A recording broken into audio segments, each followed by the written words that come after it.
Olá, estamos chegando para mais um programa Viva com Saúde. E para conversar sobre oxigenoterapia, está comigo a doutora Marise D'Agostino Dias, que vai nos falar um pouquinho sobre vários temas dentro da oxigenoterapia. Bom dia, doutora. Bom dia. Doutora, eu gostaria que a senhora fizesse um breve conceito do que é o diabetes. O diabetes é uma doença metabólica muito frequente. Atualmente existe quase 400 milhões de diabéticos no mundo. A incidência de diabetes aqui no Brasil, em alguns locais, chega a ser 10% da população. Nessa doença existe uma alteração no metabolismo do açúcar, principalmente. Então existe uma diminuição da insulina ou uma resistência ao efeito da insulina. Então, isso leva a mais longo prazo, leva a várias alterações físicas também. De que forma nós podemos usar a oxigenoterapia na solução ou na prevenção do diabetes? Na verdade, a oxigenoterapia ela não age diretamente no diabetes, mas ela trata muito bem algumas complicações que são mais comuns nos pacientes diabéticos, que são essas feridas que aparecem muito facilmente, né? Existe uma dificuldade de cicatrização, então pequenos traumatismos que numa outra condição se cicatrizariam normalmente, num paciente diabético corre o risco de, em vez de cicatrizar, ir aumentando e formar uma ferida. Então, para esse tipo de problema, o oxigênio hiperbárico é utilizado com ótimos resultados. Existem pessoas que vivem durante 30, 40 anos com aquelas feridas enormes abertas. Quanto tempo elas vão precisar fazer a oxigenoterapia para recuperar a perna?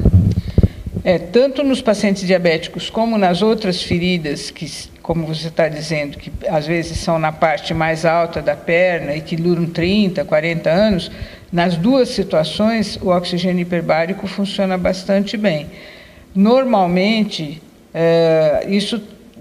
quando a ferida é muito antiga, às vezes, em vez de só oxigênio hiperbárico, precisa também fazer algum procedimento cirúrgico, algum enxerto, algum retoque, mas, em média, vamos dizer, em questão de 6 meses, no máximo, se consegue resolver uma ferida dessas.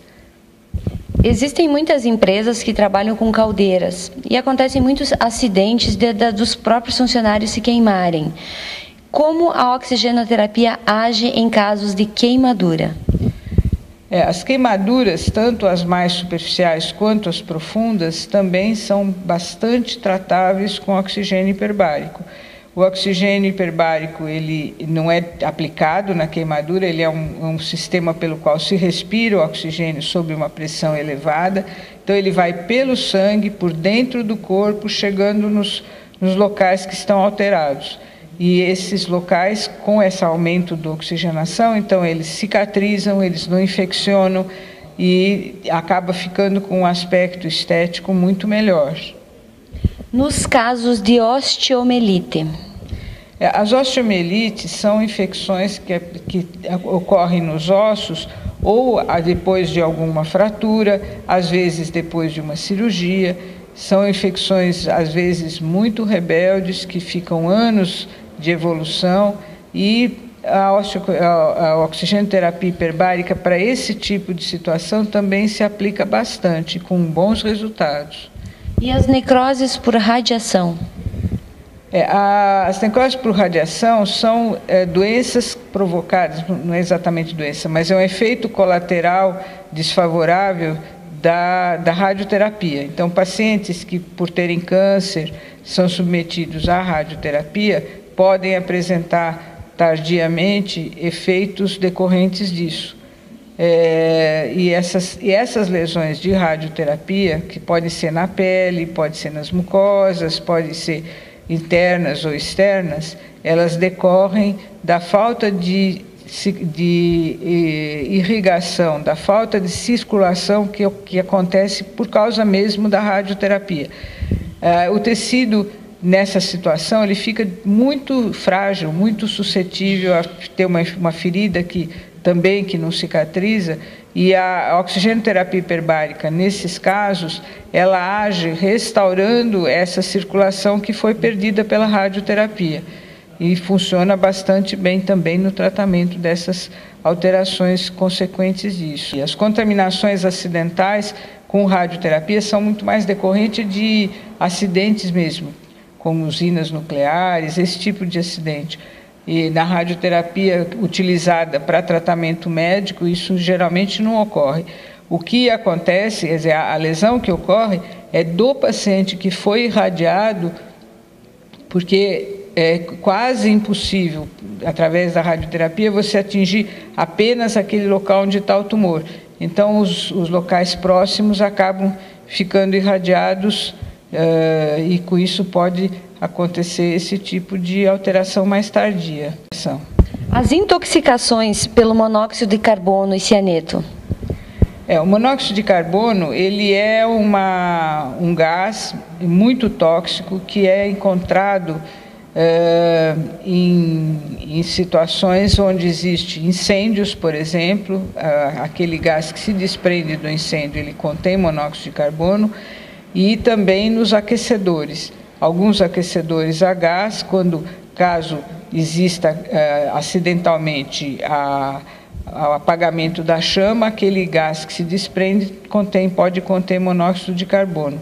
E nessas condições uma possibilidade de intoxicar algum ser humano ou animal que esteja próximo é bem grande.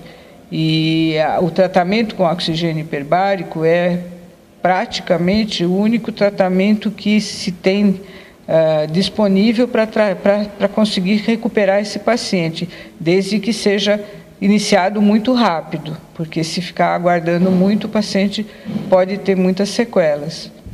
No caso de pessoas que tiveram anemia pós-hemorrágica? O tratamento com oxigênio hiperbárico, ele estimula a formação do sangue. Então, se a pessoa tem uma anemia grave e é submetida ao tratamento com oxigênio hiperbárico, ao longo do tempo ele vai recompondo aquela anemia. Não é um tratamento habitual para isso, existem muitos outros tratamentos alternativos para a anemia, mas essa situação de tratamento com oxigênio hiperbárico para a anemia, ele é reservado para duas situações. Paciente que não pode ter uma anemia muito grave e não pode receber transfusão de sangue por algum motivo de imunológico, reacional, alguma coisa, então esse tipo de paciente, e muito mais, eventualmente, para pacientes que por motivos religiosos têm uma anemia muito grave e se recusam a receber transfusão de sangue. Então, nestas situações, pode sim ser feito o tratamento com oxigênio hiperbárico, que ele vai estimular a formação do sangue. Todos os serviços, a maioria dos pacientes são portadores de lesões de pé diabético ou lesões com feridas crônicas, essa é a maioria dos casos. Existem muitos casos de complicações de feridas de pós-operatório, infecção. Um outro grupo grande de pacientes são pacientes que têm infecções na pele por abscessos que não estão evoluindo bem, umas infecções de erisipela que também não esteja evoluindo favoravelmente. De um modo geral, a câmara hiperbárica se destina a pacientes cuja doença não esteja evoluindo favoravelmente. Se você tem uma doença que está sendo tratada da maneira convencional e está evoluindo satisfatoriamente, não tem necessidade de você acrescentar oxigênio hiperbárico. Mas se não está evoluindo satisfatoriamente, quanto antes você acrescentar oxigênio hiperbárico, melhor para o paciente e melhor para a evolução e para a sociedade em geral, porque você deixa de ter que ficar o paciente em repouso ou internado ou perdendo dias de trabalho. Então, o que se recomenda é que exista uma procura bem precoce, claro que de acordo com o médico que está tratando do paciente, que possa encaminhar o paciente. Doutora Marisa, quem é o profissional que pode trabalhar com a oxigenoterapia ou medicina hiperbárica? O médico hiperbarista é um médico que tem que ter uma formação, pode ser clínica ou cirúrgica, e depois disso um treinamento específico para o atendimento de pacientes em câmara hiperbárica. Esse médico, atualmente ele é formado através da Sociedade Brasileira de Medicina Hiperbárica.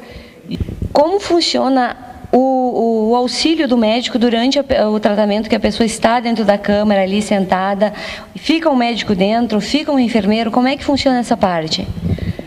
Durante o tratamento com oxigenoterapia hiperbárica, dentro de câmaras desse tipo, multiplace, como a gente tem aqui instalada, o paciente fica dentro da câmara e um ou vários pacientes, além disso, tem sempre que constar um guia interno, como é chamado, e é uma coisa obrigatória por lei. Então, se alguém for frequentar alguma câmara hiperbárica que não exista um guia interno, isso aí está fora da lei. Isso a lei aqui no Brasil obriga e em vários países também.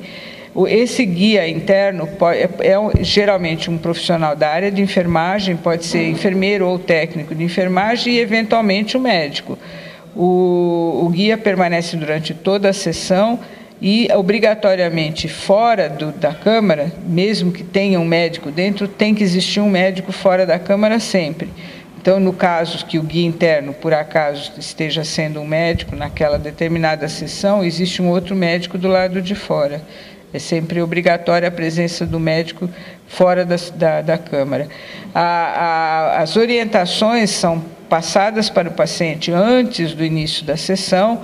No transcurso da sessão, esse guia interno fica para dar uma assessoria e uma ajuda, e o modo como é realizada a sessão do ponto de vista técnico, isso é coordenado pelo médico que está fora da sessão. Uma curiosidade, como surgiu esse tratamento com oxigenoterapia ou cama hiperbárica? Esse tratamento ele é derivado de verificações experimentais que foram feitas nas câmaras de mergulho, quer dizer, a câmara para compressão, a câmara de hiperbárica já existe há muitos e muitos anos, já existia desde o século passado, há mais de 50, 60 anos, com finalidade de auxiliar os mergulhadores. O que se verificou é que nas condições em que se fazia compressão para esses mergulhadores e, ao mesmo tempo, existia oxigênio, o mergulhador estava precisando de oxigênio, isso ajudava na cicatrização de algumas lesões que os mergulhadores às vezes apresentavam. E se buscou trabalhar com animais para verificar esse efeito, se fez pesquisas, várias pesquisas, até se concluir que realmente, se você tem uma situação onde tem oxigênio puro e a pessoa está respirando oxigênio puro e está comprimida, está dentro de uma câmara hiperbárica, numa pressão maior do que a pressão atmosférica, como se fosse num mergulho, isso produzia vários efeitos muito benéficos na área médica. Então, a partir daí é que se começaram estas câmaras hiperbáricas destinadas a pacientes, que ela basicamente como eram as câmaras de mergulho antigamente, mas com várias melhorias para poder dar atendimento para pacientes. Da onde vem o oxigênio e como ele é testado, esse oxigênio da câmara hiperbárica? O que é utilizado é oxigênio a 100%, é oxigênio puro, oxigênio medicinal. Ele vem inicialmente desses tanques de oxigênio que são comercializados, que são os tanques de oxigênio comuns que tem em todos os hospitais. E esse oxigênio ele é liberado através de uma máscara, o paciente fica dentro da câmara, pressurizado, e respira o oxigênio com uma máscara. E na câmara monoplace, como funciona o tratamento? A câmara monoplace, ela é uma câmara destinada a um único paciente e é muito menor.